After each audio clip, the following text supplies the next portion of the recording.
கர்த்தர் நல்லவர். ஆண்டவராக இயேசு கிறிஸ்துவின் இடையற்ற நாமத்தினாலே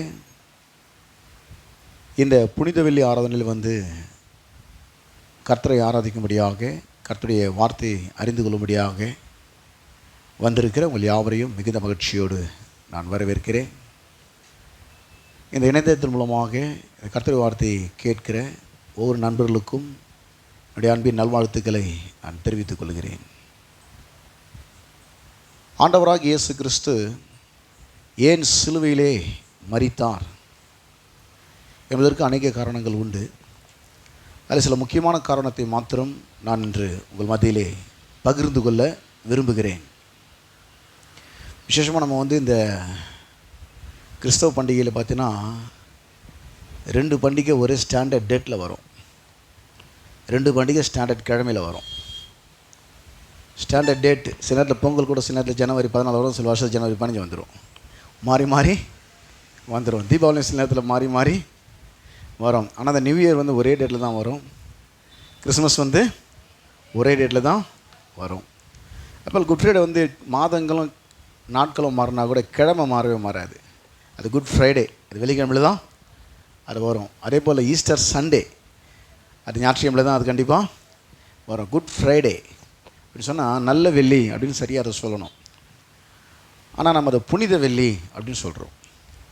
என்ன சொன்னால் அந்த வெள்ளிக்கிழமையிலே எல்லா மனு வர்க்கத்தின் பாவத்துக்கான புனிதமான ரத்தம் 2000 ஆண்டுகளுக்கு முன்பதாக இந்த பூமியிலே சிந்தப்பட்டதால் அதனால் புனித வெள்ளி என்று அழைக்கப்படுகிறது. அந்த பண்டிகையின் பெயரே குட் ஃப்ரைடே, புனித வெள்ளி பண்டிகை என்று எல்லோரும் அழைக்கிறார்கள். ஆக இயேசு கிறிஸ்து சிலுவையில் மரிப்பதற்கு நிறைய காரணங்கள் இருந்தாலும் அதில் முக்கியமான காரணம், பாவியாக இருக்கிற ஒவ்வொரு மனுஷனும் நீதிமானாக மாறும்படியாக இயேசு கிறிஸ்து சிலுவையிலே மரித்தார். அதாவது பாவியாக இருக்கிற ஒவ்வொரு மனிதனையும் நீதிமானாக மாற்றுவதற்காக இயேசு கிறிஸ்து சிலுவையிலே மரித்தார். ஒரு மனிதன் பாவியாக இருப்பதனால் அவனுக்கு என்ன பிரச்சனைன்னு பார்த்தீங்கன்னா, மிக 3 முக்கியமான பிரச்சனை அவனுக்கு இருக்குது. பாவின்னு சொன்னால் ஏதோ மக்களுடைய எண்ணங்கள்லாம் வேறு மாதிரி சிந்திக்க தோணுது. பாவினா ஏதோ தவறு செய்கிற மக்களை தான் பாவின்னு சொல்லுவாங்க. பாவத்தை பண்ணுற மக்களை தான் பாவின்னு சொல்லுவாங்க. பாவ சிந்தனை உள்ளவர்கள் தான் பாவின்னு சொல்லுவாங்க. பாவ செயல்களில் ஈடுபட்டவர்கள் தான் பாவின்னு சொல்லுவாங்க. திருடவனை, கொலை பண்ணுறவனை, விபச்சாரம் பண்ணுறவனை, அநியாயம் பண்ணுறவனை, அட்டூழியம் பண்ணுறவனை, அக்கிரமம் செய்கிறவனை, இவனை தான் பாவின்னு சொல்லுவாங்க. ஆக எல்லாரும் பாவி கிடையாது, நல்லவர்களும் இருக்கிறாங்க அப்படின்னு மக்களுடைய பொதுவான எண்ணம் அப்படி இருக்குது. ஆனால் பைபிள் பாவின்னு சொல்லும் போது இந்த அர்த்தத்தில் அவனை பாவின்னு சொல்லலை. நல்லவர்களையும் சேர்த்து தான் பாவின்னு சொல்லுது. சன்மார்க்கர்களையும் சேர்த்து தான் பாவின்னு சொல்லுது. பூமியில் பிறந்த ஒட்டுமொத்த மனிதனையும் சேர்த்து தான் பாவின்னு சொல்லுது. இன்றைக்கு ஒரு குழந்தை பிறந்திருக்குமானால் இன்னும் அந்த குழந்தைக்கு அவங்க அப்பா அம்மா யாரும் கூட சரியாக தெரியாது. ஆனால் அந்த குழந்தையும் பாவின்னு தான் வேதவசனம் சொல்லுகிறது. அது எந்த பாவ எண்ணமே அதுக்கு கிடையாது, பேசக்கூட தெரியாது. அதுக்கு இன்னும் சரியாக பேச்சு கூட வராது. இன்றைக்கி தான் அந்த குழந்தை பிறந்திருக்குது, அதை போய் பாவின்னு சொல்லி உங்களுக்கு அது பொறுக்குமான்ற மாதிரி மக்களுடைய எண்ணங்கள்லாம் இருக்கும். ஆனால் பாவி அப்படின்ற வார்த்தைக்கு பைபிள் சொல்கிற அர்த்தம்னு பார்த்திங்கன்னா, இந்த உலகத்தில் ஒரு முறை மட்டுமே பிறந்திருக்கிற மனுஷன், இன்னொரு முறை பிறக்காத மனுஷன். அதாவது தேவனோடு எந்த உறவையும் ஐக்கியத்தையும் பெற்றுக்கொள்ள முடியாத, பெற முடியாத நிலையிலே இந்த பூமியில் பிறந்துவிட்ட மனிதர்களை பாவி என்று வேதவசனம் அழைக்கிறது. அந்த குழந்தை பிறந்துருச்சுன்னா கொஞ்சம் நாள் கழித்து அது எல்லாரோடும் பேசி பழகி சம்பாஷிக்கும், உறவாடும், நட்பு பாராட்டும். தன்னுடைய அப்பா அம்மா கிட்ட, தன்னுடைய சொந்த பந்தங்கள்கிட்ட, தன்னுடைய நண்பர்கள்கிட்ட, படிக்கிற பள்ளியிலே கூட படிக்கிற மாணவிகள்கிட்ட, டீச்சர்ஸ்கிட்ட, இப்படி எல்லார்ட்டையும் பேசி பழகி அந்த பிள்ளை உறவாடும். ஆனால் கடவுள்கிட்ட இப்படி போல் ஒரு உறவு அதுக்கு இல்லவே இல்லாமல் போயிடும். இதுக்கு பேர் தான் பாவி. பாவினா கடவுள் மேலே ஒரு ஆசை இருக்குது, கடவுள்கிட்ட வரணுன்ற ஒரு எண்ணம் இருக்குது, கடவுளுடைய அன்பை பெற்றுக்கொள்ளணுன்ற ஒரு விருப்பம் இருக்குது.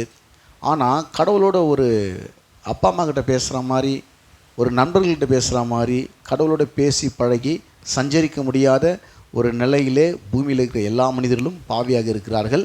அவர்கள் கெட்டவர்களாகவும் இருக்கிறார்கள், நல்லவர்களாகவும் இருக்கிறார்கள். ஒரு எறும்புக்கு துரோகம் பண்ணாத மனிதனை கூட பாவி என்று தான் வேதவசனம் அழைக்கிறது. ஆகவே பாவிகளே மனம் திரும்புங்கள். சில நேரத்தில் அந்த காலத்தில் பிரசங்கம் பண்ணும்போது மக்களுடைய எண்ணங்கள்லாம் வெறுப்பு நிறைஞ்ச ஒரு உள்ளமாக இருக்கும். நாங்கள்லாம் எங்கள் ஏரியாவில் வந்து பாவிகளை மனம் திரும்பலாம், எங்கிட்ட என்னத்தை பாவத்தை நீங்கள் பார்த்துட்டீங்க, நீங்கள் பாவிகளை மனம் திரும்ப சொல்கிறீங்க அப்படின்னு நினைப்பாங்க.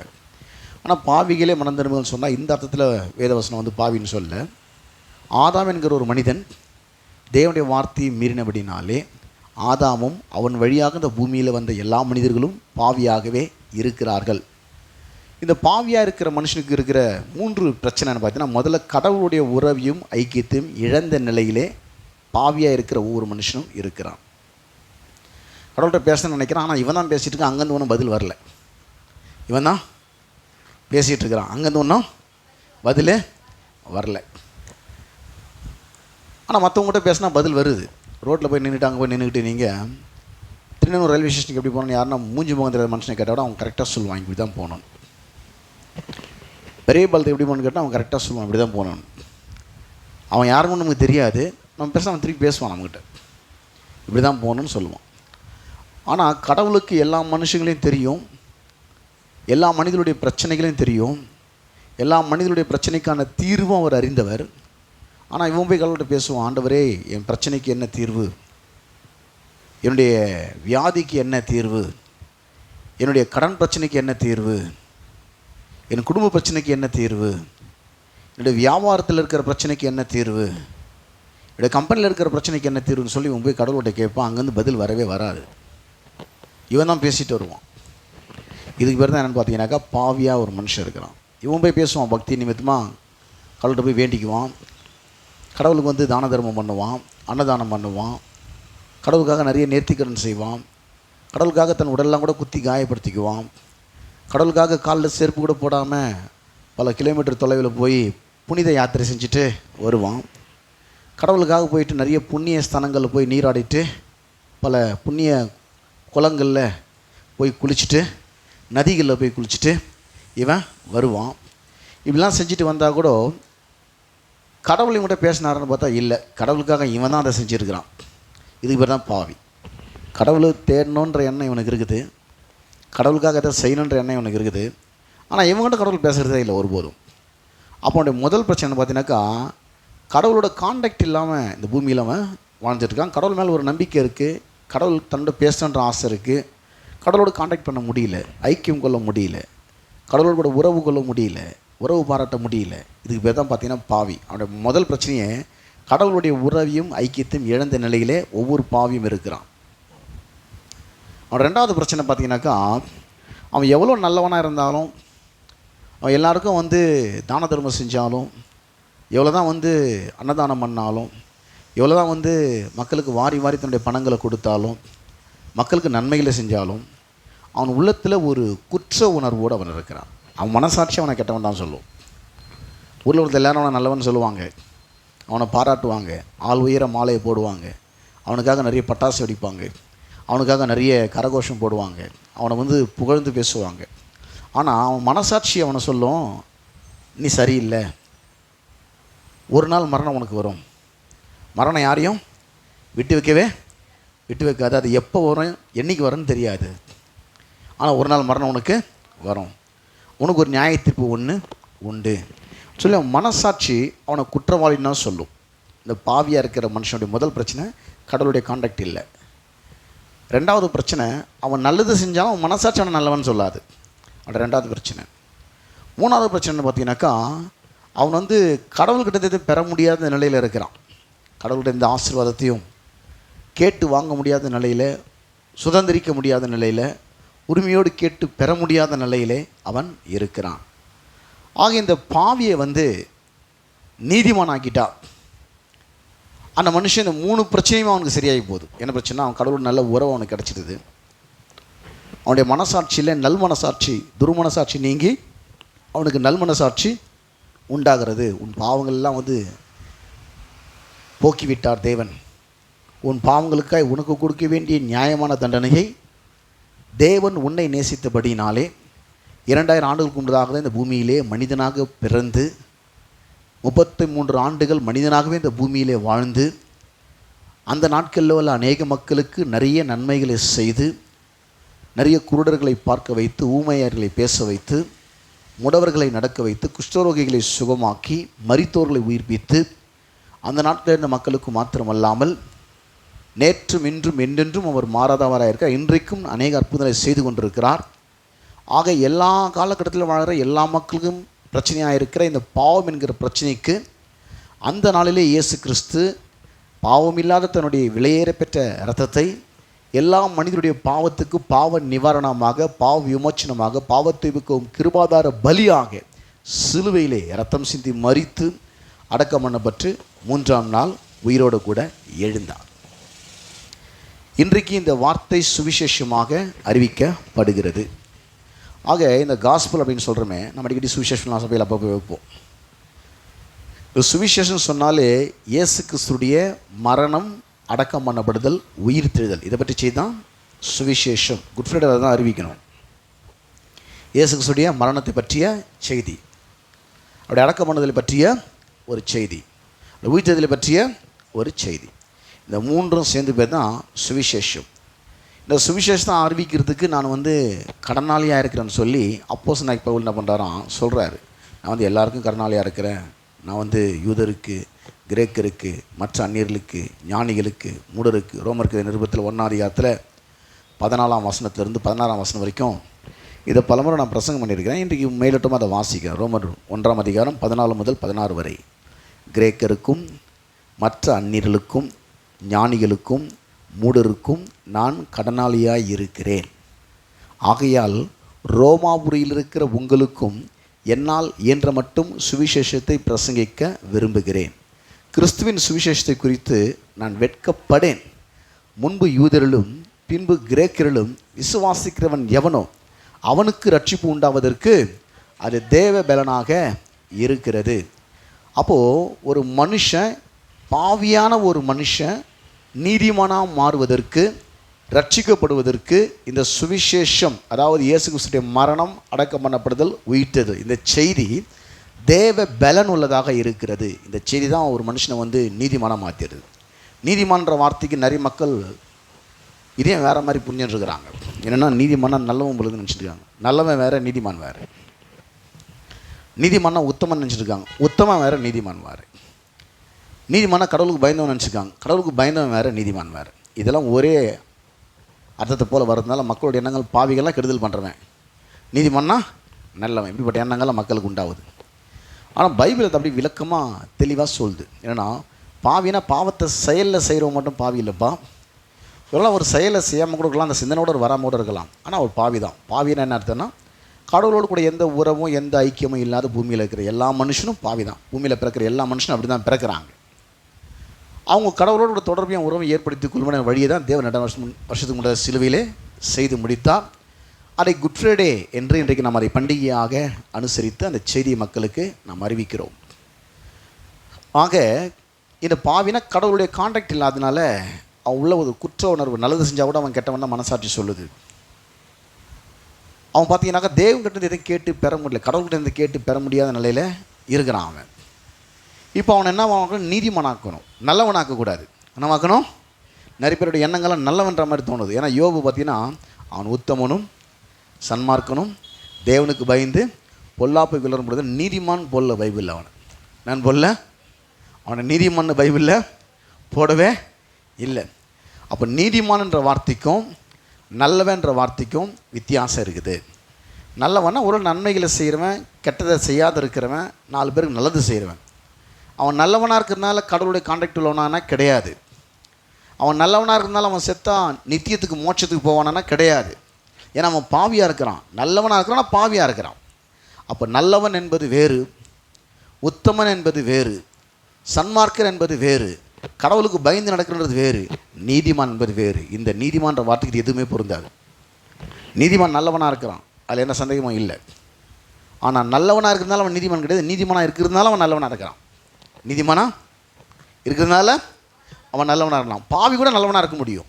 பாவி கூட நல்லவனாக இருக்க முடியும். எந்த கெடுதலும் யாருக்கும் செய்யாத, எந்த ஈயருக்கும் துரோகம் பண்ணாத நல்லவர்களாக பாவிகளும் இருக்கிறார்கள். நல்ல பாவிகள், என்னுடைய லாங்குவேஜில் அவங்க அப்பாவிகள், செத்துட்டா நரகத்துக்கு போவாங்க. பாவம், அவங்க நல்லவனாக வாழ்ந்துட்டு பிரயோஜனம் இல்லை. ஏன்னா அவங்க என்ன ரட்சிப்பை பெறாமல் இருக்கிறாங்க. மற்றொரு பார்வையில் பார்த்தீங்கன்னா பைபிளுடைய பார்வையில் அவன் பாவி. ஏன்னா அவன் கெடுதல் செய்யலனா கூட அவன் பாவி தான். எந்த அர்த்தத்தில் அவன் பாவினா அவன் ஆதாம் வழியாக அந்த பூமியில் பிறந்திருக்கிறான். ஆகவே வேதவசனம் அவனை பாவி என்று அழைக்கிறது. ஆக இந்த நீதிமான் அப்படின்னு சொன்னால் கடவுளோட கூடிய தொடர்பு கொள்ளக்கூடிய நிலையிலே இருக்கிற மனுஷனுக்கு பேர் தான் நீதிமான். கடவுள்கிட்ட வரதில் கான்டாக்ட் பண்ணுறதுல அவனுக்கு பிரச்சனை இருக்காது. இந்த 3 பிரச்சனை அவனுக்கு இருக்காது. எந்த 3 பிரச்சனை? ஒரு பாவிக்கு 3 பிரச்சனை சொன்னோம் இல்லையா? முதல் பிரச்சனை, கடவுள்கிட்ட எந்த ஐக்கியத்தையும் உறவையும் பெற முடியாத நிலையிலே, இல்லாத நிலையிலே அவன் இருக்கிறான். ஆனால் நீதிமானுக்கு அந்த பிரச்சனை இல்லை. அவன் எப்போ வேணாலும் நின்று கடவுள்கிட்ட தைரியமாக நின்று பேச முடியும். கடவுள்கிட்ட தைரியமாக நின்று ஒரு ஜட்ஜி முன்னாடி நின்று பேசுனாக்கா அது அட்வொகேட்டால் தான் முடியும், எல்லாராலையும் பேச முடியாது. அப்போ அவர் தான் ஜட்ஜிக்கிட்ட நின்று தன்னுடைய கட்சிக்காரருக்காக பேசக்கூடிய ஒரு யாருனாக்கா ஒரு வழக்கறிஞராக இருக்கிறார், சட்டத்தை எடுத்து பேசக்கூடியவர். ஒரு உதாரணத்துக்காக சொல்கிறார். அதே போல் நீதிமான் அப்படின்னு சொன்னால் அவன் தேவனிடத்தில் வந்து நின்று பேசக்கூடியவன், கேட்டு வாங்கக்கூடியவன், தேவனிடத்தில் ஆசீர்வாதங்களை சுதந்திரித்து கொள்ளக்கூடியவன் தான் நீதிமான். எந்த விதமான குற்ற உணர்வு அவனுக்கு இருக்காது, எந்த விதமான பாவ உணர்வு அவனுக்கு இருக்காது. நான் அருகதை அற்றவன், நான் தகுதி இல்லாதவன், நான் அயோக்கியன், நான் கெட்டவன், நான் கெட்டதே செஞ்சிட்ருக்கிறேன், ஆகவே கடவுள்கிட்ட வர அளவுக்கு நான் அவ்வளோ நல்லவன் கிடையாது, நான் அவ்வளோ யோக்கியம் கிடையாது, நான் பரிசுத்தமானவன் கிடையாது, நல்லா ஒழுங்காக சிந்தனை உள்ள ஆள் நான் கிடையவே கிடையாது, எனக்கு கெட்ட சிந்தனைகள்லாம் நிறைய வருது அப்படின்ற பிரச்சனை அவனுக்கு இருக்காது. நீதிமான் அப்படின்னு சொன்னாலே அவன் தேவனத்துக்கு நின்று தைரியமாக பேசக்கூடிய ஒரு மனுஷன், அவன் தான் நீதிமான். இந்த குற்ற உணர்வு இல்லாமல், ஒருவேளை அவன் பாவியாகவே இருந்தாலும் பாவத்தை செஞ்சிருந்தாலும் அந்த பாவத்துக்கான தண்டனை ஒருவருக்கு கொடுக்கப்பட்டு விட்டது, பாவம் இல்லாத ஒருவருக்கு. யார் அவர்? ஆண்டவராக இயேசு கிறிஸ்து. அவர் தேவாதி தேவன், அவர் கடவுள். அவர் 2000 வருஷத்துக்கு முன்பாக அந்த பூமியிலே மனிதனாக பிறந்தார். 33 ஆண்டுகள் மனிதனாக அந்த பூமியிலே வாழ்ந்தார்.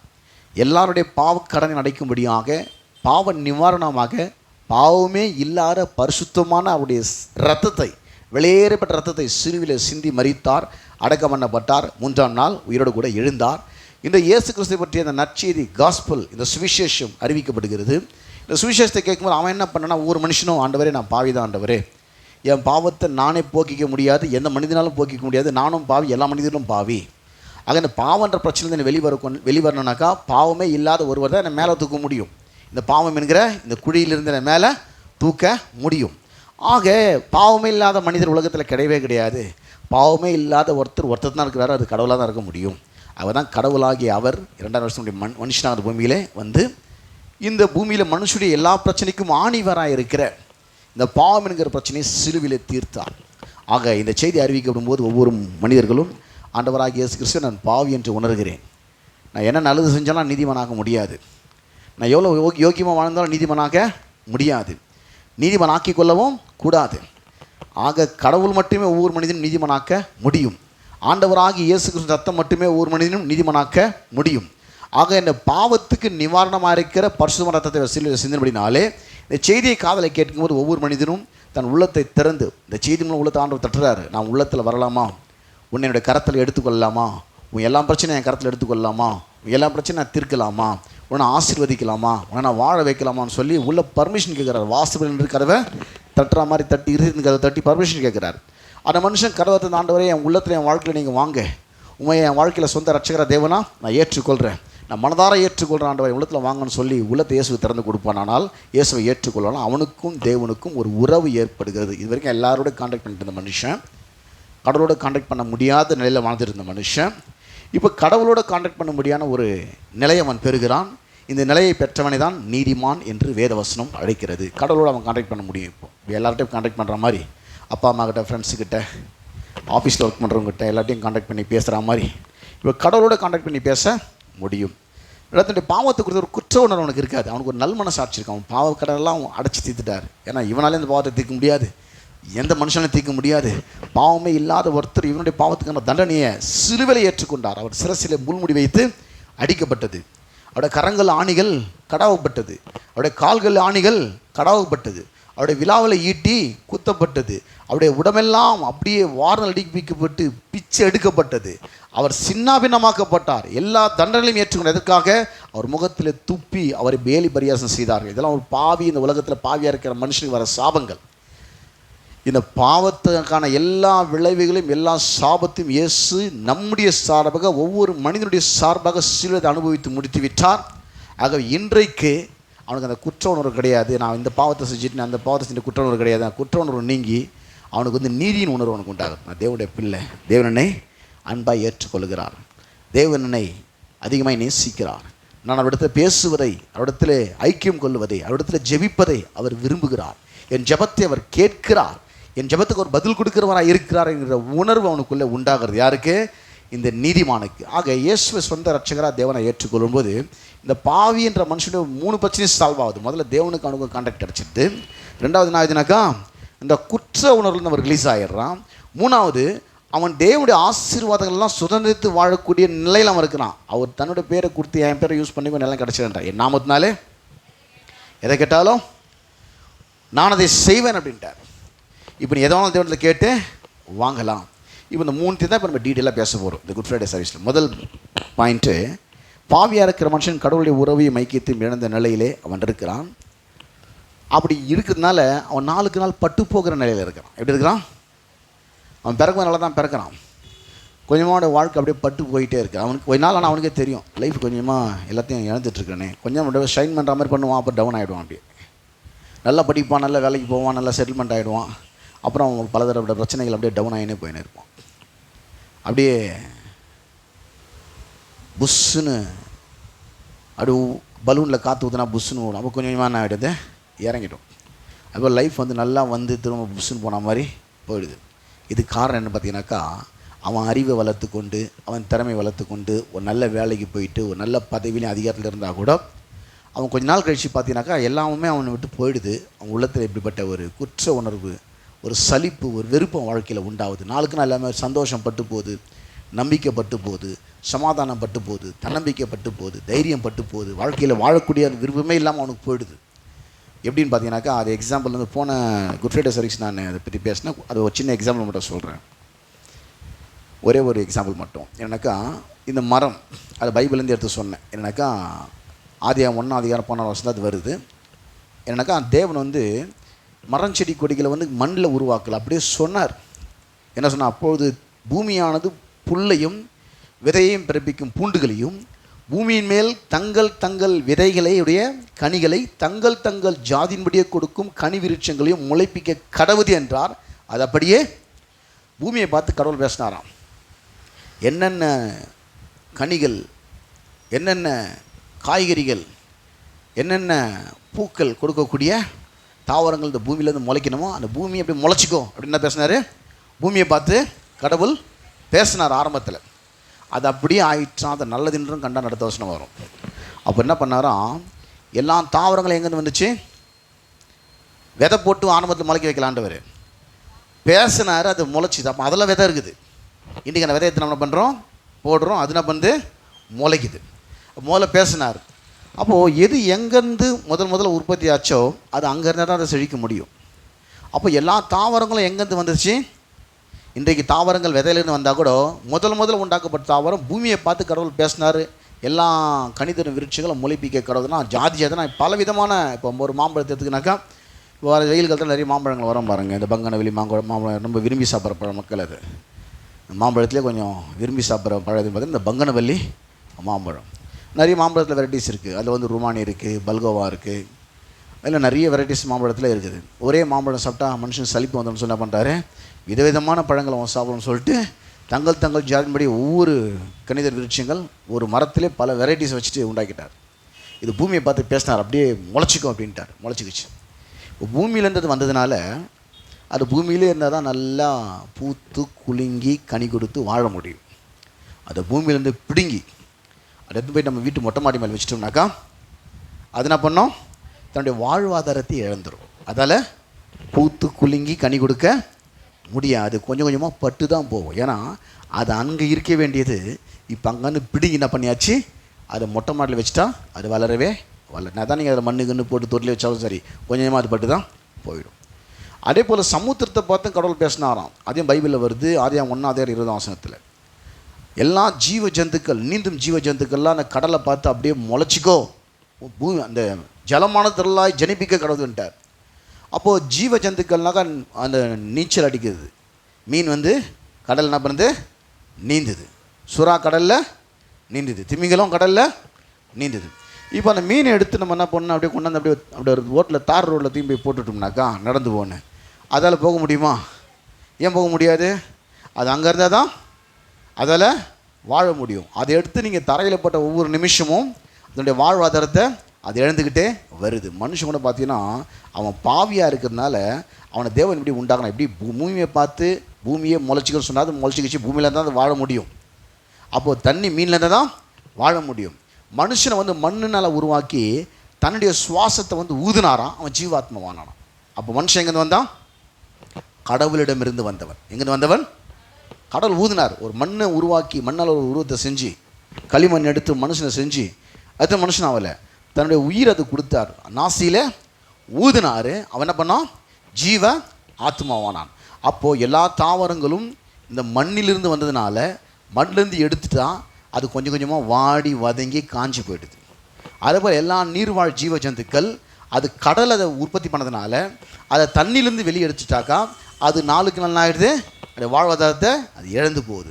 அதே போல் மனுஷன் கடவுள்கிட்டேருந்து வெளியே வந்ததுனால இப்போ கடவுளை விட்டு அவனை பிரிச்சுட்டா அவன் என்ன தான் கொஞ்ச நாள் வாழ்ந்தாலும் நாளுக்கு நாள் அவன் வாடி வதங்கி அவன் வாழ்க்கையிலே அவனை எல்லாவற்றையும் இழந்து விடுவான். எப்படி மண்ணிலேருந்து ஒரு மரத்தை பிடுங்கி மொட்டை மாட்டில் வச்சா கொஞ்ச நாளுக்கு அப்புறம் பட்டு போதோ, அதே போல் கடவுள்கிட்டேருந்து மனுஷனை பிரிச்சுட்டா அவன் வாழ்க்கை ஒன்றும் இல்லாமல் போயிடான்னு பிசாசு தெரிஞ்சு கடவுளுடைய வார்த்தைக்கு கீழ்ப்படியாமல் போகும்படியான ஒரு காரியத்தை அவன் வஞ்சித்து செய்ய வச்சு கடவுள் வார்த்தைக்கு கீழ்ப்படியாமல் பண்ணி கடவுளை விட்டு மனுஷன் பிரிஞ்சுட்டான். இதுக்கு பேர் தான் பாவி. பாவி என்ன அர்த்தம்? கடவுளை விட்டு மனுஷன், கடவுளுக்கும் மனிதனுக்கும் உள்ள உறவு துண்டிக்கப்பட்டு விட்டது. இனி கான்டாக்ட் பண்ணவே முடியாது. கடவுள் மேலே ஒரு ஆசை இருக்கலாம், ஒரு பக்தி இருக்கலாம், கடவுள் கொடுத்த ஒரு நல்ல ஒப்பீனியன் இருக்கலாம், ஆனால் கடவுளோட ஒரு கான்டாக்ட் பண்ண முடியாது. அதனால தான் அவன் வந்து ஒரு குற்ற ஒன்றோடு இருக்கிறான். அவள்கிட்ட இதை கேட்டு பெற முடியாத நிலையில் அவன் என்ன பண்ணுறான், இருக்கிறான். இந்த கடவுளுடைய உறவை மைக்கத்தின் நிலையில் இருக்கிற மனுஷன் தான் பாவி. இப்போ இந்த பாவின்ற மனுஷனை கடவுளுடைய உறவையும் மைக்கத்தையும் பெற்று கடவுள் கூட நல்லா கான்டாக்ட் பண்ணி வாழக்கூடிய நிலைக்கு அவனை கொண்டு வரணும். அதுக்கு பேர் நீதிமான். அந்த மனுஷனுக்கு பேர் நீதிமான். அப்படி மாற்றத்துக்காக தான் தேவாதி தேவன் இந்த பூமியிலே மனிதனாக வந்து சிலுவையிலே மரித்தார். ரோமருக்கு நிருபம் 5ஆம் அதிகாரம் 19ஆம் வசனம் அப்படி சொல்லுகிறது. தான் அப்படி வாசிப்போம். என்ன வாசிப்பேனாக்கா, அன்றியும் ஒரே மனுஷனுடைய கீழ்ப்படியாமையினாலே அநேகர் பாவிகளாக்கப்பட்டது போல. என்ன ஆகிட்டாங்க? அங்கே ஒருத்தன் தான் தப்பு பண்ணான், ஆனால் எல்லாருமே பாவிகளாக்கப்பட்டாங்களாம். தப்பு பண்ணது யார்? ஒரே ஒரு மனுஷன், ஆதாம் என்கிற முதல் மனுஷன் கர்த்தருடைய வார்த்தைக்கு கீழ்ப்படியாமல் கடவுளுடைய வார்த்தையை மீறினான், கீழ்ப்படியாமல் போனான். அதன் மூலம் அவன் மட்டும் பாவியாகவில்லை, அநேகர் பாவிகளாக்கப்பட்டது போல. அநேகர் பாவிகளாக்க, அது மட்டும் கடந்த காலத்தில் வருது, பாவிகளாக்க. அப்போ எல்லாருமே இனி வயிற்றில் பிறக்கிற உன்னுடைய சந்ததியில் பிறக்கிற எல்லா மனுஷனுக்கும் இதே கதி தான். இந்த உலகத்தில் பிறப்பான், உலகத்தில் இருக்கிறதெல்லாம் அவன் வந்து பார்ப்பான், உலகத்தோட எல்லா மனுஷனுக்கும் கான்டாக்ட் பண்ணுவான், உலகத்தில் இருக்கிற காய்கறிகள் கனிகள்லாம் அவன் சாப்பிடுவான். ஆனால் என்கிட்ட அவனால் வர முடியாது, கான்டாக்ட் பண்ண முடியாதுன்னு கடவுள் அந்த பாவின்ற வார்த்தையை தான் அர்த்தம். கடவுளோடு கான்டாக்ட் பண்ணவனால முடியாது. ஒரு மனுஷன் செஞ்ச பாவத்தினால எல்லாரும் என்ன பண்ணாங்க? பாவிகள் ஆக்கப்பட்டு விட்டார்கள். பாவிகளாய் ஆக்கப்பட்டார்கள். என்ன பண்ணாங்க? பாவிகளாய் ஆக்கப்பட்டார்கள். பாவிகள் ஆக்கப்பட்டது போல ஒருவருடைய கீழ்ப்படுதலினாலே அநேகர் நீதிமான்கள் ஆக்கப்படுவார்கள். இப்போ நானே என்னை பாவி ஆக்கிக்க முடியாது, நானே நீதிமான் ஆக்கிக்கவும் முடியாது. நான் பாவத்தை செயலோட பாவி தானே, நான் பாவி ஆக்கிக்கல, ஆல்ரெடி பாவி. பாவத்தை செயல்னா கூட நிறைய பேருடைய எண்ணங்கள்லாம் பாவத்தை செய்யலாம். இல்லை அவன் பாவி ஆக்கிக்க எவனாலும் முடியாது. அவன் பிறக்கும் போது பாவி, அவன் பாவத்தை செய்யலாலும் யார் அவன்? பாவி, பாவிதான். அவன் பாவத்தை செய்யலாலும் பாவி தான். அப்போ நீதி செஞ்சால் நீதிமானா கிடையாது, நீதி செஞ்ச நீதிமானாக்க முடியாது. அப்போ என்ன பண்ணுறாருனாக்கா அந்த வசனம் அப்படி தெளிவாக சொல்லுது, அன்றியும் ஒரே மனுஷனுடைய கீழ்ப்படியாமையினாலே அநேகர் பாவிகளாக்கப்பட்டது போல ஒருவருடைய கீழ்ப்படுதலினால. யார் அந்த ஒருவர்? யார் அந்த ஒரு ஆண்டவராகி இயேசு கிறிஸ்து. ஒருவருடைய கீழ்ப்படிதலினாலே, அவன் கீழ்ப்படியாமல் போயிட்டான் ஆதாமே, எல்லாரும் பாவியாக்கப்பட்டாங்க. இப்போ ஒருத்தர் பிதாவின் சித்தத்துக்கு கீழ்ப்படுகிறார். யார் அவர்? ஆண்டவராகிய இயேசு கிறிஸ்துடைய கீழ்ப்படுகிறார். அவன் கீழ்ப்படியாதனால எல்லாரும் பாவி, அவன் வம்சத்தில் எல்லாருமே பாவி, அவன் தான் ஆதாம். இப்போ ஒருத்தர் கீழ்ப்படுகிறார். யார் அவர்? இயேசு கிறிஸ்து. ஆண்டவரே இந்த பாத்திரம் விட்டு நீங்கள் கூடுமாலும் நீங்கள் ஒரு ஜோம் பண்ணிட்டு பரவாயில்ல, உன் சித்தத்தின்படி நான் கீழ்ப்படுகிறேன், உன் சித்தம் எனக்கு ஆக நான் சிலுவையில் நான் மறிக்கிறேன், அவமானப்பட்டாலும் பரவாயில்ல, மக்கள் காரி முகத்தை துப்புனாலும் பரவாயில்ல, என்னை கன்னத்தில் அரைஞ்சாலும் பரவாயில்ல, என் தலையில் முள்முடி வச்சு அடித்தாலும் பரவாயில்ல, தோல் மேலே பெரியட்டான சிலுவையை வச்சு என்னை அப்படியே சுமக்க சொன்னாலும் பரவாயில்ல, என் முதுகெல்லாம் ரணமாக்கி வாரினால் அடிப்பிச்சு என்னை ரணகலமாக்கினாலும் பிச்சு அடித்தாலும் உடம்பெல்லாம் பரவாயில்ல, கைகளில் ஆணிகள் கால்களில் ஆணிகள் விழாவில் ஈட்டி குத்தப்பட்டாலும் பரவாயில்ல, என் ஜீவனை கொடுக்கணும் பரவாயில்ல, இதுக்கு நான் கீழ்ப்படுகிறேன். எல்லா மக்களுடைய மீட்புக்கு ஒரே ஒரு வழி இருக்குன்னு சொன்னால் அந்த பாவமில்லாத ஒருவர் இந்த பூமியில் மறிக்க வேண்டும். யார் அவர்? தேவன் தான் பாவம் இல்லாதவர். பூமியில் இருக்கிற எல்லா மனுஷனும் ஆதாமுடைய எல்லா சந்ததியும் பாவிகளாக இருக்கிறார்கள். நாமும் ஆதாம் சந்தையில் வந்தவர்கள் தான். நாமும் பாவிகளாக பூமியிலே பிறந்தவர்கள் தான். இந்த செய்தியை நாம் ஒரு நாள் காதில் கேட்டு ஆண்டவராக இயேசு கிறிஸ்து தன் சொந்த ரட்சகராக தேவனாக ஏற்றுக்கொண்டோம். அதே போல் செய்தியை ஒவ்வொரு மனிதரும் காதில் கேட்டு ஆண்டுடைய உறவை பெறாதவர்கள், ஆண்டுடைய ஐக்கியத்தை பெறாதவர்கள், இந்த பூமியில் நல்லவர்களாக இருக்கலாம், யோகிகளாக இருக்கலாம், உத்தமர்களாக இருக்கலாம், சன்மார்களாக இருக்கலாம், அவர்கள் நல்ல படிச்சிருக்கலாம், நல்ல பட்டதாரிகளாக இருக்கலாம், நல்ல அறிவாளிகளாக திறமைசாலிகளாக இருக்கலாம், அவர் நிறைய பட்டம் பெற்றிருக்கலாம், ஆனால் பாவிகளாக இருக்கிறார்கள். அவங்களுக்கு எப்போ வேணாலும் மரணம் மறிச்சா எங்கே போவாங்கன்னா பிசாசு போகிற நரகத்து தான் அவங்க போவாங்க. மரணம் கண்டிப்பாக ஒரு நாள் வரும். ஆனால் அந்த மரணத்துக்கு முன்பு இந்த செய்தி ஒவ்வொரு மனிதனுக்கும் அறிவிக்கப்பட வேண்டும். நமக்கு அறிவிக்கப்பட்டது போல் ஒவ்வொரு மனிதனுக்கும் இந்த செய்தி அறிவிக்கப்பட வேண்டும். ஆக இன்றைக்கு நான் உங்களுக்கு இதை சொல்லுகிறேன். இந்த ஆன்லைன் மூலமாக நான் இதை சொல்லுகிறேன். ஒவ்வொரு மனிதனுக்கும் நான் இதை சொல்லுகிறேன். உங்களுடைய பாவத்துக்கான நிவாரணத்தை கடவுள் சிலுவையில் 2000 வருஷத்துக்கு செய்து முடித்தார். 3 பிரச்சனை பாவியாக இருக்க ஒவ்வொரு மனுஷனுக்கும் இருக்குது. முதல் பிரச்சனை கடவுளுடைய கான்டாக்ட் இல்லாமல் இருக்கிறான். அதனால தான் அவன் பட்டு போகிறான். நாளுக்கு நாள் ஒரு மரத்துக்கு பூமியோட கான்டாக்ட் இல்லைனா, ஒரு மீனுக்கு தண்ணியோட கான்டாக்ட் இல்லைனா எப்படி அது நாளுக்கு நாள் துடிச்சு இறந்து விடுமோ மீன். அதே போல் மனுஷன் இந்த பூமியில் பிறக்கும் போது கடவுளுடைய கான்டாக்டை இழந்தவனாக பிறந்திருக்கிறான். அவன் அறிவு வளர்த்துக்கலாம், அவன் நிறைய படிக்கலாம், அவன் நிறைய பதவியில் இருக்கலாம், நல்ல வேலை செய்யலாம், ஆனால் நல்லா சம்பாதிக்கலாம். நாளுக்கு நாள் அவன் சந்தோஷத்தை இழக்கிறவனாக, நாளுக்கு நாள் அவன் பிரச்சனையை தீர்க்க முடியாதவனாக, நாளுக்கு நாள் அவன் நிம்மதியை பறிகொடுக்கனாக அவனுக்கு. அதுக்கு என்ன காரணம்னாக்கா, திரும்ப அந்த மரத்தை கொண்டாந்து பூமியில் அதே இடத்துல நட்டால் அது தழைக்கும். திரும்ப துடிச்சிருக்கிற மீனை கொண்டாந்து தண்ணியில் போட்டால் அது பிழைக்கும். அதே போல் கடவுள் இல்லாத மனுஷனுக்கு, கடவுளோட உறவை இழந்த மனுஷனுக்கு, கடவுளோட ஐக்கியத்தை இழந்த மனுஷனுக்கு மீண்டும் கடவுளோட உறவை ஏற்படுத்தி கொடுத்தால் அவன் வாழ்க்கையில் அவன் தழைத்தோங்குவான், அவன் செழித்தோங்குவான், அவன் சந்தோஷமாக இருப்பான், அவன் சமாதானமாக இருப்பான், அவன் ஆஸ்வாதமாக இருப்பான், அவன் மரித்தாலும் மோட்சம் போவான். அதற்கு ஒரு வழி இருக்கிறது. அவனுடைய பிரச்சனைக்கு தீர்வு வேண்டும். அந்த தீர்வு யார் செய்ய முடியும்? எந்த மனிதனாலும் செய்ய முடியாது, தேவன் மட்டுமே செய்ய முடியும். அதை இயேசு கிறிஸ்து சிலுவையில் செய்து முடித்தா. அந்த செய்தி அறிவிக்கிறது தான் குட் ஃப்ரைடே, ஒரு நல்ல வெள்ளி. இந்த நல்ல சிலுவையில் உங்களுக்காக இயேசு பாவ நிவாரணமாக தன் ரத்தத்தை சிந்தி மரித்து அடக்கமான பெற்று 3ஆம் உயிரோடு கூட எழுந்தா. ஒருத்தனால எல்லாரும் பாவி ஆயிட்டாங்க. இப்போ வாசித்தோம் ரோமர் 5:19. அன்றியும் ஒரே மனுஷனுடைய கீழ்ப்படியாமையினாலே அநேகர் பாவிகளாக்கப்பட்டது போல ஒருவர் கீழ்ப்படுதலினாலே, ஒருத்தர் கீழ்ப்படிச்சிட்டார் 2 வருஷம் முடிய, அநேகர், இங்கே மட்டும் ஃபியூச்சர் டென்ஸில் வருது, நீதிமான்களுக்கு வரல, படுவார்கள்னு வருது. இன்றைக்கி பிறக்க போகிற மனுஷனையும் பாவின்னு வருது. இன்னும் பிறக்கலாமா? 10 தலைமுறை கழிச்சு பிறக்க போகிற மனுஷனையும் பாவின்னு சொல்லிடுது. ஆனால் இனி உயிராக இருக்கிற எல்லா மனுஷனும் நீதிமான்னு சொல்ல. இந்த வார்த்தையை கேட்டு, ஆண்டவரே நான் பாவி என்பதை உணர்ந்து, எனக்கு ரட்சகர் நீராக இருக்கிற, எனக்கு இந்த ரட்சிப்பு தேவை, நீர் மாத்திரமே ரட்சிக்கிறவராக இருக்கிறேன், ஆண்டவரே இந்த செய்தி நான் விசுவாசிக்கிறேன், ஆண்டவராக இயேசு கிறிஸ்து என் சொந்த ரட்சகராக தேவனாக ஏற்றுக்கொள்கிறேன், எவ்வளத்தில் வாரும் என்று அவன் சொல்லும் பொழுது இயேசுவை சொந்த ரட்சகராக தேவனாக ஏற்றுக்கொள்கிற ஒவ்வொரு மனிதனும் நீதிமன்றாக்கப்பட்டு கொண்டே இருக்கிறார்கள். நான் நீதிமன்றாக்கப்பட்டோம், எல்லாரும் நீதிமன்றாக்கப்படுவார்கள். இதை கேட்குறவங்க எல்லாரும் நீதிமன்றாக்கப்படுவார். இது ரெஸ்பாண்ட் பண்ணுற எல்லாரும் நீதிமன்றாக்க, யாரெல்லாம் இந்த செய்திக்கு சரியான மறு உத்தரவு கொடுக்கிறார்களோ எல்லோரும் நீதிமன்றாக்கப்படுவார்கள். நம்முடைய பாவங்களை சுமந்து தீர்க்க இயேசு கிறிஸ்து வெளிப்பட்டார் என்று அறிவீர்களாக என்று அப்போஸ்தலனாகிய யோவான் 3ஆம் அதிகாரம் 5ஆம் வசனத்திலே சொல்லுகிறார். பாவிகளை ரட்சிக்க கிறிஸ்து இயேசு உலகத்தில் வந்தார் என்று அப்போஸ்தலனாகிய பவுல் 1 தீமோத்தேயு 1ஆம் அதிகாரம் 15ஆம் வசனத்திலே சொல்லுகிறார். அப்போஸ்தலனாகிய பவுல் கொலோசியர் 1:14 அவருக்குள் அவருடைய இரத்தத்தினாலே பாவ மன்னிப்பாகிய மீட்பு நமக்கு உண்டாயிருக்கிறது. இந்த மீட்பு எப்படி உண்டாகணும்? அவருடைய இரத்தத்தினாலே. மீட்பு எப்படி உண்டாகணும்? அவருடைய ஒவ்வொரு மனிதனும் இன்றைக்கு மீட்கப்பட வேண்டும். இந்த பாவி என்கிற நிலையிலிருந்து மீட்கப்பட வேண்டும். அது இயேசு கிறிஸ்து அதற்கான கிரயத்தை சிலுவிலே தன் ரத்தத்தை சிந்தி மரித்து விட்டார். கிரயத்தை கொடுத்து விட்டார். ரத்தத்தை சிந்தி சிலுவிலே மரித்து விட்டார். அடக்கம் பண்ணப்பட்டார். 3ஆம் உயிரோடு கூட எழுந்தார். கிரயம் கொடுக்கப்பட்டு விட்டது. ஒரு துன்மார்க்க நரகத்துக்கு போவது கூட தேவன் விரும்பவில்லை. எப்படிப்பட்ட பாவியாக இருந்தாலும் அந்த பாவியை இயேசு நேசிக்கிறார்.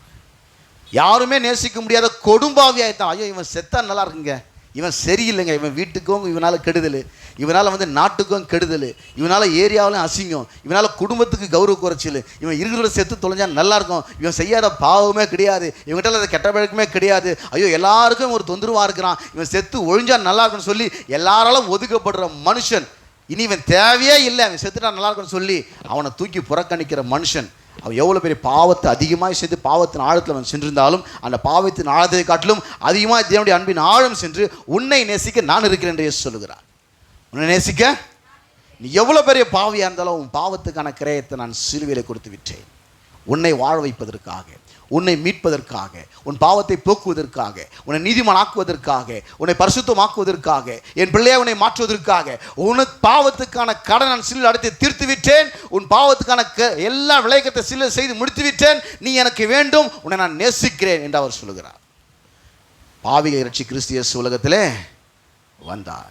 இந்த அன்பு அப்படியே ப்ரூஃப் பண்ணி காட்டுறார். ரோமர் 5:5 அதிகாரத்தில் 8ஆம் வசனத்து 10ஆம் வசனத்தில் அப்போஸ்தலன் பவுல் அப்படி சொல்கிறார். ரோமர் 5ஆம் அதிகாரம் 8-10 வசனம்னாக்கா, நாம் பாவிகளாக இருக்கையில் கிறிஸ்து நமக்காக மரித்ததினாலே, இதான் நம்ம நல்லவங்களாக இருக்கணுன்றதுக்காக கிறிஸ்து மரிக்கலை, நம்ம என்னவா இருக்கிறோம், பாவிகளாக இருக்கையில், பாவியாக இருக்கும்போதே கிறிஸ்து நமக்காக மரித்ததினாலே தேவன் நம்மேல் வைத்த தமது அன்பை விளங்க பண்ணுகிறார். ப்ரூஃப் பண்ணி காமிச்சிட்டார்.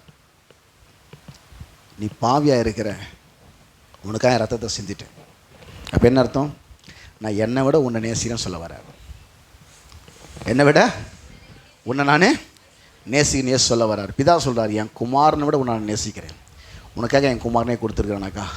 அப்போ உனக்கு அவர் தானே கிரயமாக கொடுத்தேன், அப்போ நான் அவரை விட உன்னை அதிகமாக நேசிக்கிறேன். அப்போ தேவனுடைய பார்வையில் ஒவ்வொரு மனிதரும் வெளியேற பெற்று, ஒருவேளை அவங்க பாவ செயலில் ஈடுபட்டிருக்கலாம், அவள் பாவத்தை தண்ணி போல குடித்து கொண்டிருக்கலாம், அவள் பாவத்துக்கு கொஞ்சம் கூட உணராமல் இருக்கலாம், அவள் ஒருவேளை மனம் திரும்பாமல் இருக்கலாம், எவ்வளோ சொன்னாலும் திருந்தாத ஜென்மங்களாக இருக்கலாம். ஆனால் இயேசு சொல்கிறார், இல்லை, அவனுடைய ஆத்துமா வெளியேற பெற்றது, அவன் நீடித்த நாள் வாழக்கூடியவன். உலகத்திற்கு எல்லா ஆஸ்தி அந்தஸ்து எல்லாத்தையும் எடுத்து ஒரு இடத்தட்டில் வச்சுட்டு ஒரு பாவியுடைய ஆத்துமாவை எடுத்து இன்னொரு இடத்துல வச்சா அந்த ஆத்துமா தான் வெளியேற பெற்றது.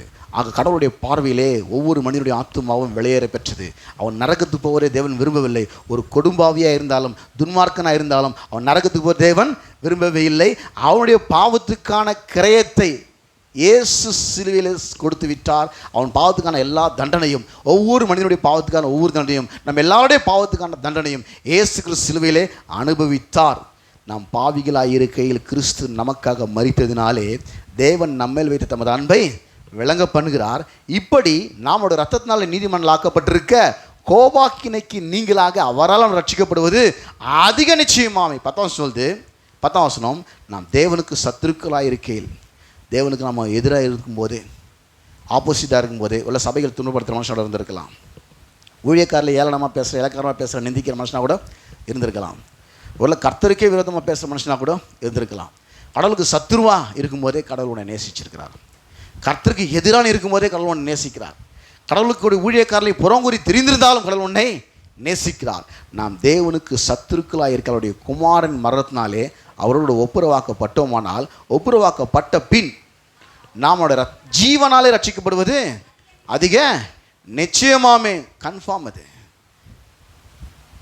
இயேசுக்கு சொந்த ரட்சிகா தேவனை ஏற்றுக்கொண்டாக்கா என்ன பண்ணுற, தேவனுடைய பிள்ளையா நீ மாறிடுற. அதான் அந்த சுவிசேஷத்தை அப்போஸ்தலன் பவுல் சொல்கிறாரு, நான் கிரேக்கருக்கும் அந்நியர்களுக்கும் ஞானிகளுக்கும் மூடருக்கும் சொல்ல நான் கடனாளியாக இருக்கிறேன்.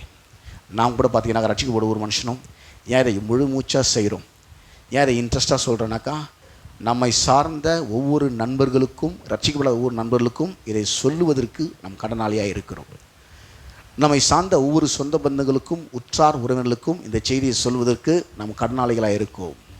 நம்மை சார்ந்த ஒவ்வொருவருக்கும், நம்ம கான்டாக்டில் இருக்கிற எல்லாருக்கும் இந்த செய்தி அறியனா, இந்த செய்தி அவங்களுக்கு சொல்லலாம், அவங்க நித்திய வாழ்க்கை இழந்து போயிடுவாங்க.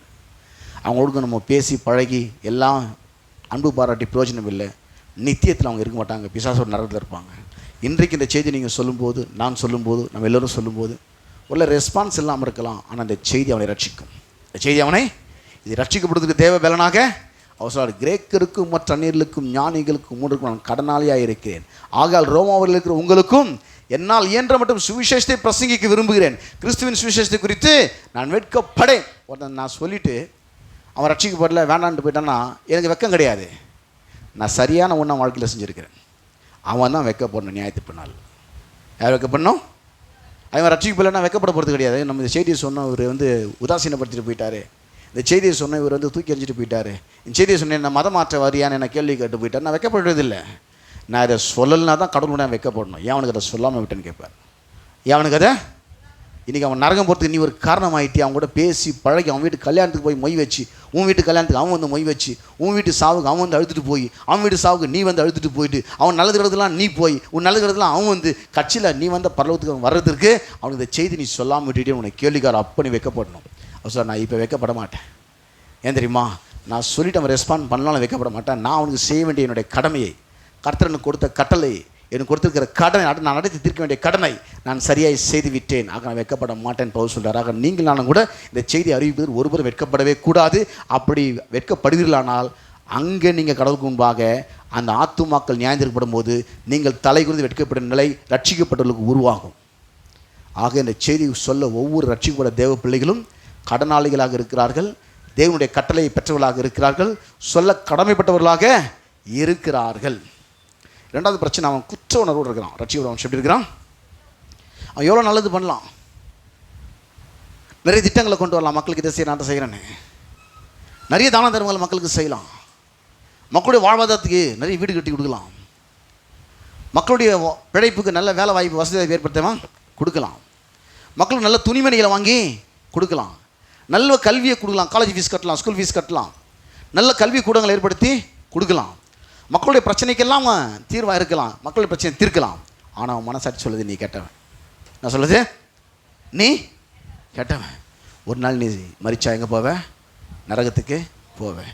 ஊரெல்லாம் அவன் அப்படியே கரகோஷம் போட்டு கை தட்டி பட்டாசு வச்சு ஆள் உயர மாலை போட்டு அவன் நல்லவன் சொன்ன மனுஷன் சொல்லி நான் ஒத்துக்க மாட்டேன் பாவன்.